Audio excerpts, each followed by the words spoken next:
आपको पता है चैंपियन कौन बनता है? चैंपियन वो बनता है जो बार बार हारने के बावजूद एक बार फिर से प्रयास करता है और वही प्रयास उसे चैंपियन बना देता है, विनर बना देता है। मनु भाकर की कहानी कुछ ऐसी है जिनके बारे में दुनिया कह रही है छोरी धाकड़ है, ये मनु भाकर है। पेरिस ओलंपिक्स में इतिहास बना दिया है। मनु भाकर वो एथलीट बन गई हैं जो आजादी के बाद पहली एथलीट है जिन्होंने कि एक ही ओलंपिक में 2 मेडल जीते हैं। 28 जुलाई को एक मेडल जीता और 30 जुलाई को एक और मेडल जीता। पहले इंडिविजुअली ब्रॉन्ज अपने नाम किया और फिर सरबजोत सिंह के साथ जो जोड़ी है, इस जोड़ी ने 10 metre air pistol mixed event में कमाल कर दिया, ब्रॉन्ज मेडल जीत लिया। एक बार फिर से ब्रॉन्ज जीत करके 2 मेडल जीतने का एक अनोखा रिकॉर्ड जो है वो बनाया है मनु भाकर ने। आरजे कार्तिक की लर्निंग सीरीज देख रहे हैं आप? सीखोगे नहीं तो जीतोगे कैसे। और सीखने वाली बात मनु भाकर की कहानी से कुछ ऐसी है कि एक समय पर मनु भाकर ने पिस्टल छोड़ देने का, शूटिंग छोड़ देने का डिसीजन लिया था, लेकिन श्रीमद् भगवत गीता को पढ़ा और अंदर से प्रेरणा मिली कि लाइफ में कमाल कर दिखाना है, इतनी जल्दी हार नहीं माननी है। वो कौन सी बातें हैं जो हम मनु भाकर की जीवन यात्रा से सीख सकते हैं? सबसे पहली लर्निंग है कि अपने पैशन को पूरे डेडिकेशन से अपनाना शुरू कीजिए। भारत का जो हरियाणा राज्य है जहां पर इनका जन्म हुआ, झज्जर में, ये मुक्केबाजी के लिए, पहलवानी के लिए बड़ा मशहूर है। यहाँ से बड़े बॉक्सर निकले हैं, बड़े पहलवान निकले हैं और यहाँ की मिट्टी से जो एथलीट्स निकले हैं उन्होंने पूरी दुनिया में भारत का तिरंगा लहराया।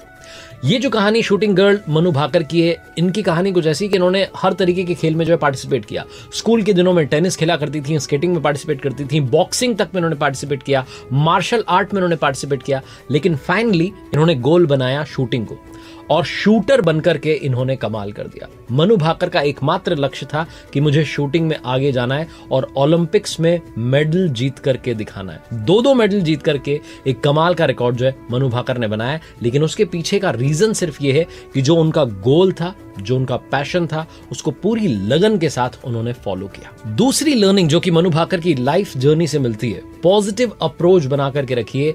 अगर आपके पास में पॉजिटिव अप्रोच है, सेल्फ कॉन्फिडेंस है, तो आप जीवन में सारे कमाल कर सकते हैं। टोक्यो ओलंपिक्स में जो इनका डेब्यू था बहुत ही निराशाजनक था। कहते हैं कि 3 कॉम्पिटिशन्स में इन्होंने पार्टिसिपेट किया और उसके बाद जब कोई सक्सेस नहीं मिली, घर आ गई, तो इनका कॉन्फिडेंस डाउन हो गया।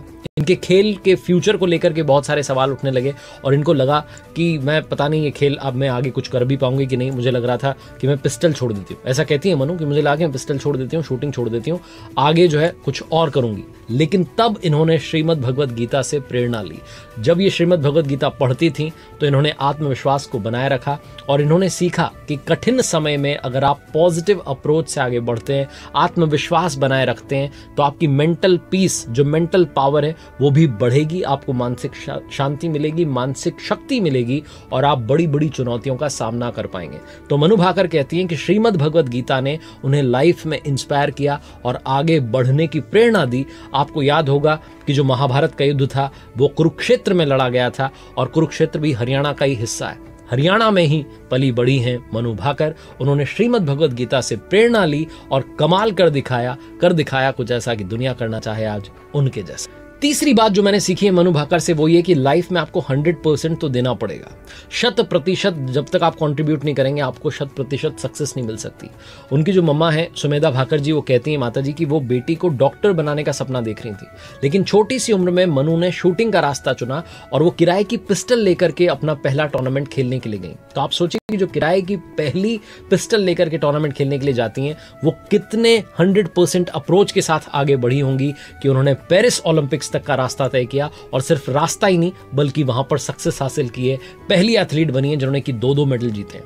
आपको याद होगा 2020 का टोक्यो ओलंपिक्स, जब मनु जो है मेडल नहीं जीत पाई थी और लोग जो थे उनके कोच पर भी सवाल उठा रहे थे, जो राणा साहब हैं, उनके कोचिंग मेथड पर सवाल उठा रहे थे। और उसके बाद में कहते हैं कि मनु के बीच में और कोच साहब के बीच में मनमुटाव बढ़ गया। राणा जी ने भी खुद को जो है मनु से अलग कर दिया और 3 साल के दौरान मनु जो है मेंटली थोड़ा सा परेशान हो चुकी थी, टूट चुकी थी। वो खेल को छोड़ने के बारे में सोच रही थी, लेकिन 3 साल बाद श्रीमद् भगवत गीता में जो उन्होंने पढ़ा, उसके बाद उनको हौसला आया, इंस्पिरेशन मिली। कोच साहब को, पुराने कोच साहब को कॉल किया और जसपाल साहब भी सब कुछ भूल करके मनु के साथ में मेहनत करने में लग गए। जसपाल साहब जो है, इनकी आलोचना इसलिए होती है कि इनका एक अजीबोगरीब मेथड है। ये हर खेल से पहले अपने जो इनके शूटर हैं उनको एक टारगेट देते हैं, अपने प्लेयर्स को टारगेट देते हैं और उस टारगेट से जो प्लेयर है वो जितने पॉइंट्स दूर रह जाता है उसको उसकी 100 गुना रकम जो है डोनेट करनी पड़ती है कोच साहब को। अब आप सोचो कि यही कोचिंग मेथड जिस पर सवाल उठ रहे थे, इसी कोचिंग मेथड को अब जो है दुनिया तारीफ कर रही है। तो दुनिया तो जो है ताने देती रहेगी, आपको अपना कमाल करना है ताकि दुनिया उन तानों को तालियों में बदल दे। चौथी बात जो कि मनु भाकर की कहानी में सिखाती है कि लाइफ में निडर बनिए, बहादुर बनिए। एक बड़ा इंटरेस्टिंग किस्सा है, जब मनु का जन्म हुआ तो 2-3 घंटे बाद ही माताजी को जो है, इनकी मम्मी को एक एग्जाम देने के लिए जाना था, टेट का, टीचर्स एलिजिबिलिटी टेस्ट। और वो एग्जाम देने के लिए गई। उसके 3-4 घंटे बाद जब वापस आई तो रिश्तेदारों ने बताया कि आपकी बच्ची 1 मिनट के लिए भी नहीं रोई, बहुत बहादुर बच्ची है। और तभी इन्होंने नामकरण कर दिया। झांसी की रानी का जो नाम बचपन में था मनु, वही नाम अपनी बच्ची का रख दिया मनु। और इसीलिए मनु जो है बचपन से ही बहादुर बन गई और जीवन में बहादुरी के साथ आगे बढ़ती चली गई। बीच में हौसला जरूर टूटा जब टोक्यो ओलंपिक्स में उनकी पिस्टल ने काम करना बंद कर दिया था। वो कुछ कर नहीं पाई थी, मेडल नहीं जीत पाई थी, खाली हाथ वापस आई थी। लेकिन हौसला टूटने के बाद भी बाउंस बैक किया।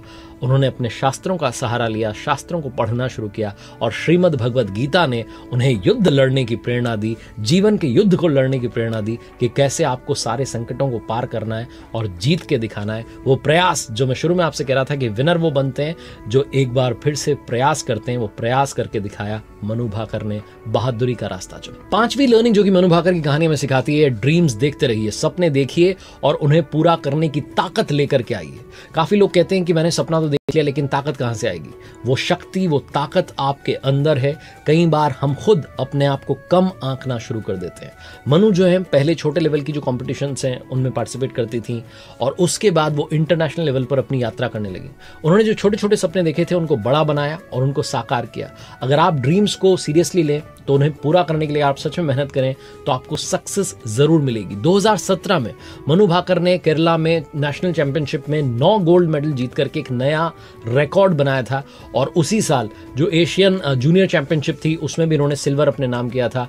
मैक्सिको में जो 2018 में international sports shooting world cup हुआ था उसमें भी 10 मीटर एयर पिस्टल फाइनल में वो पहुंची थी और 2 बार के जो चैंपियन थे उनको उन्होंने हराया था। वर्ल्ड कप में गोल्ड मेडल जीतने वाली वो सबसे कम उम्र की इंडियन बन गई थी। और उसके बाद उन्होंने जो है लगातार जो है रास्ते वो सक्सेस की चुनती चली गई, उनको पाती चली गई। बस 2020 का जो टोक्यो ओलंपिक्स था वो उनके लिए सही नहीं रहा, वहां से उनका हौसला टूटा था। लेकिन फिर से उन्होंने बाउंस बैक किया और कमाल करके दिखाया। पेरिस ओलंपिक्स में पहली एथलीट, पहली खिलाड़ी आज़ादी के बाद जो एक ही ओलंपिक्स में 2 मेडल अपने नाम कर चुकी है। मनु भाकर की कहानी बहुत कुछ सिखाती है, सीख लीजिए और आगे बढ़ना शुरू कर दीजिए। कर दिखाओ कुछ ऐसा कि दुनिया करना चाहे।